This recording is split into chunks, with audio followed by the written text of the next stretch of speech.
الحمد لله رب العالمين والعاقبة المحمودة للمتقين ولا عدوان إلا على الظالمين. السلام عليكم ورحمة الله وبركاته. وري أسر أن نداوة تاجرتا كجرتا نتنجين ربي سنرة تاجرات سننجي تبتا دبنون الربا أرجا أرجنون إجا dhagayaa dhageennuun gur dalagataaf kassabnu simannaaf cabban dhuharka bobbaanee galluullu kakeen aga eda bulletti namni rabbi galatoonfate muraasa qaliilun min cibaadii ashakuur gabroota kiyyarraa namni na galatoonfatu muraasa jedhe rabbi warra gabroota hedduu komirraa qaba jechuu gamanumaan baniinsa sagantaa kiyyaa bakka jirtanitti rabbi galatoonfadhaan dura dhaamsa kiyyaati ergaa gana isiniin jedhe mee asirriyya taamma hiccitii guutuu jireenya jiraattu keessatti waan hiccitii jedhamu hariiroo almasaarraa baynaka wa bayna rabbik jidduu teetiif jidduu rabbii keetii jirtu hiccitii guutuu matduree jedhamu tokko walii kaafna dura dursee waan hiccitiin deemsifamu dalagaa osoo namni quban qabne ijji namaatii fi ijji kaameraan seenin ikhlaasatti lakkaan ulamaan islaamaa dhimmi hiccitii wal qabatu dhimma labsii ambiyoota nu dura darbaniitii fi quruuna mufaddalaa warra gadaa irra caaloo jiraatan san keessatti gatii guddaa qabuudha. Ambiyoota rabbii keessaa warra hiccitiin dalagaa isaanii gaggeeffatan Nabiyallaahi Zakariyaan dhagaa bocee harka ofii nyaata ture haati mana isaa maseena hin deettu gaafa kana iyyata isaa ol mul'isee hin iyyanne doosii kissii gama rabbi hiccitiin ol iyyate yaa rabbi jedheen nabi Zakariyaan rabbiin innii wahana alcazmu minnii washtacala alra'su shaybaa nagartaa yaa rabbi lafeen na bututte rifeensi na arraaye afaan qabrii jira haati warra kiyyaa da'aan jirtu yaa rabbi jedhee iyyate وذكريا إذ نادى ربه نداء خفيا إلى ربي يرو نبي زكريان لبسي إسا هجتين تكي دويسا لبساتو أمتكيتي همي إلى ربي فرمات إلمو سني والملئسي تكي إلى نمات التنيين hiccitiin geggeeffatee rabbi irraa argataan gale arganni inni galeen nabiyallaahi Yahyaan badhaafame sababni guddaan inni agana goonfateen sababa dhoysaan dalagateefi nabiyallaahi Yuunusiin fudha dallanee aaree bokokee gandaa ba'e markaba inni yaabbatee ummanni ixaa wal buuse dambalii bishaan irratti bishaan jala lilimee qurxummii liqimsite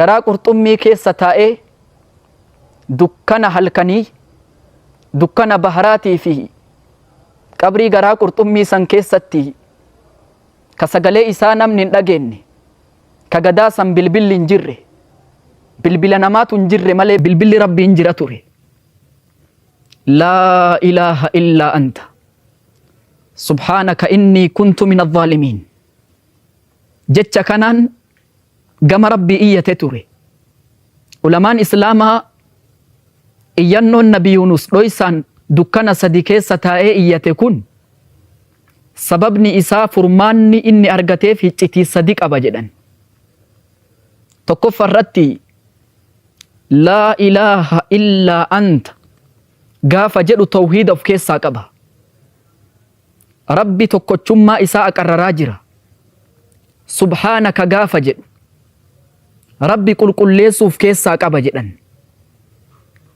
waan isaan hin mallerraa laa nu'axxilu walaa nukayyifu walaa nushabbihu laysa kamithlihi shay'un wa huwa as-samii'ul 'aliim ittiin akkeeffamu ittiin fakkeeffamu inni qulqullaawaa jechuuf keessaa qaba jedhan inni kuntu min adh-dhaalimiin jechuun immoo al-i'tiraafu bidhanb badii ufitti beeku anatu balleessi anatu akka hin jirre bakka hin jirre jechuuf keessaa qaba jedhan sababa kanaaf rabbiin rakkoo inni keessa seene sanirraa furmaata isaa ta'e.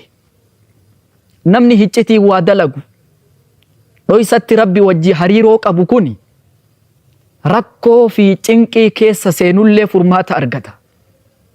Akkasuma gabroota rabbi uume keessaa nama rabbi jaalatu tokko isinii haa himu. Eenyu namni sun jennaan gabrichuma hiccitii waa geggeeffatu. Rasuulli kenna alayhi salaatu wassalaam akkana jechuudhaan dubbatan. Inna Allaha yuhibbu al-'abda at-taqiyya al-khafiyya al-ghani. Rabbiin gabricha isa sodaatu, gabricha waa dhoyfatu, gabricha dureessan jaalata jedhan. Warra rabbi jaalatu keessaa tokko nama dhoysaa waa dalagu, khafiyyii ka namni omaa quba sarraan qabne, nama akkasii kana rabbiin jaalata jedha Rasuulli kenna alayhi salaatu wassalaam. Dhawaatu maatii ilaala namaa duraa gortee maqoo rabbii baatuun dhawaatu maatii akka namni sirraan beeynetti jiraattuun jaalala rabbi argataa deemta. Akkasuma namni hiccitiin jiraatu kuni mu'mina warra tokkochummaa rabbi aqarraree keessatti mu'mina jedhee rabbi faarse keessatti lakkaa'ama. Namni hiccitii waa geggeeffatu kuni guyyaa silaa fuuldura rabbii dhaabbatullee warra rabbi gaaddiseessuuf keessaa nama tokko. Warroota torban nama silaa aduun hin tuyne gaaddisa arshii rabbii jala dhaabbatan keessaa tokko namticha ورجل ذكر الله خاليا ففاضت عيناه. نما نمر أدبه إجي إساء ممان دنگلاستي ربي نما سنين قادسي سفجدا خاليا جتشوني لما ربي تفيوباتي ملي لما دوم فاكي تيمتي من أسماء بيت المراهب مقوتا من فنجاني كيسا توكو بيت الخلاج لما بيت الخلاء جتشوني من نمني أدتبو جتشو لأن الشخص يخلو بنفسه سبب من نمتج أدبهون من كوبا اتباهن جدا لما دونفا أدسباستو سنتاني مكو ربي كيتي أسو نمني كوبا سنكبني بأو سنتو قادس ربي سأرغتشيسا. ورجل تصدق بصدقتين نمتج كنا كني mirgaan kennee bitaa dhoyse hiccitiidha wanni kun namni isarraan beeyne sadaqatu sirri tuxfi'u ghadaba rabbi jedhe Rasuulli. Kennaan namni hiccitiin kennatu dallansuu rabbii dhaamsiteedha Nabi Muhammad salawaatu rabbii wasalaamu alayhi. Hiccitiin kennatuun hiccitiin dalagatuun guyyaa borumtallee gaaddisa rabbii warra jala oolu keessaa lakkaa'ama jechuudha. Warroota nu dura darban kana keessaa nama tokkotu firaasha ciisichaa haadha mana isaa wajji dirra tolfatee ciisee fabakaa washtadda bukaa'u halkani mimmaan gannaqaa bula jedhan osoo jaartiin cinaa ciistu inni mimmaan gannaqaa bula sodaa rabbiirraa jaartiin isaatu hin beeyne. Zubaydaa haadha mana Haaruun ar-Rashiid. هارون الرشيد يجوم من أئمة الدول نما دولة إسلاما بلشاتوري مما يخاطب المعصرات وجعلنا من المؤثرات ماء سجاجا نما دو من سجر الراجل كانت هاسوجا بل إنا أنغو سارة يا دو من سجد يو دو من سوليت تتأيرو بوكا وكان بتارو بفيتو مرغا كابا كبروبي wanni ati biqilchitu hundi gibirri na bira gala jedhee dhaadata ture. Jaartiin isaa maqaan Zubaydaadha. Halkan wayita inni gachiisu dhukattee fooqirra baati jedhan. Ka namni quba isiin qabne fooqirra baatee jecha laa ilaaha illallah jecha kanaan rabbi kadhataa turte jedhan. Erga isiin duniyaa tanarraa deemte ilmi isii osoo isiin jannata keessa deemtu jannata keessatti abjuudhaan arge. Yaa haadha tiyya akkamii as dhufte jennaani halkan dhukadhee ani rabbi kadhataa ture santu hiccitii santu ganda kana na fide jettee dubbatte. Bilaal ibnu Rabaahin fudhaa nama silaa namni gatitti hin laalle gurraacha biyyoo Habashaa osoo akaabirri mata jabeeyyiin Qureeshaa firinxiixxee harka Nabi Muhammaditti darbitu biyya Habasharraa ka'ee nuura qabsiifate. Bilaalii kana adeemsa jiruu isaa keessatti osoo inni guyyaa takka taa'u kapkaphii fi kophee deemsa keetii jannata keessatti si dura dhagahe jedhan Rasuulli alayhi salaatu wassalaam.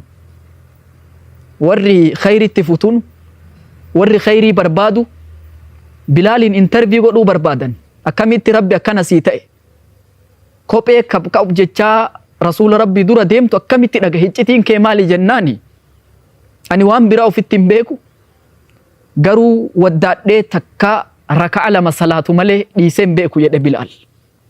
Iccitiin milkaa'ina isaa kana ture. Yaa turaa masirru alladhii baynaka wa bayna rabbik maali iccitiin jidduu keetiitiif jidduu rabbii kee jirtu. Gaafa tokko Rasuulli kenna alayhi salaatu wassalaam ra'aytu rajulan yataqallabu fil janna nama tokko ka jannata keessa olii gad deemu arge jedhan.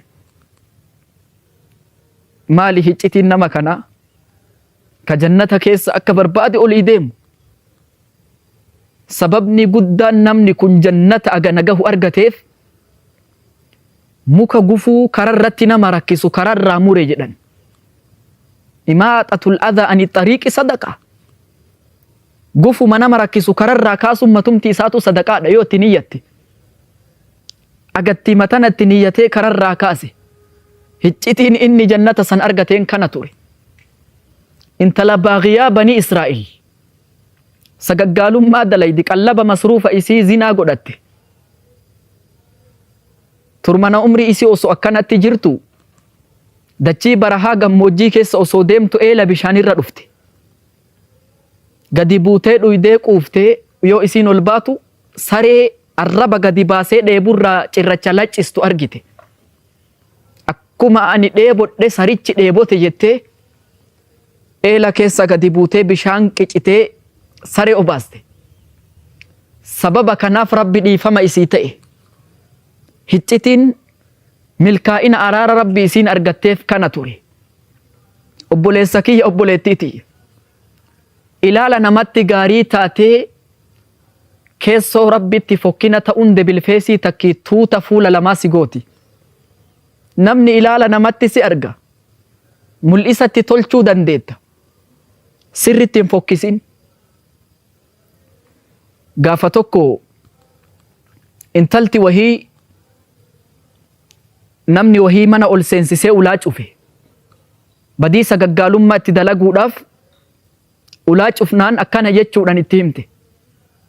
Yaa boo ulaa kana cufte malee ulaa samii wayi cufte jetteen. Yeroo namni naman argine yeroo ija namaatii fi ija waamaraa duraa goran rabbi eeggatuun rabbi sodaatuun dalagaa cimtuudha. Imaamu Shaafi'iin akkana jedhan. Dalagaan sadii dalagaa jabduudha jedhe Imaamu Shaafi'iin. الجود في قلة والخوف في خلوة والاستقامة على منهج الحق أمام الفتن. يرو وان قبني الجود في قلة وصو في كيتو ركتو ركونا مباسوف تتافتون دلقا جمتو. والخوف في خلوة يرو أدبهن سر ربي صداتون ربي إيقاتون دلقا جمتو. والاستقامة على منهج الحق أمام الفتن. وصورة كني تقوغام ديني تنسل فيه حقرت قد دابتون دلقا جمتو دجد إمام الشافعين. كناف واني قباب سيسيني دامو أكا كمتو بكا كمتو ربي إيقاتو في ربي تيفتون هجتي وفي طلفتون نور حاجراتو سيني داما أغا سقنتا بروتي ولد بنوت. هذا وصلى الله وسلم على نبينا محمد وعلى آله وصحبه وسلم. والسلام عليكم ورحمة الله وبركاته.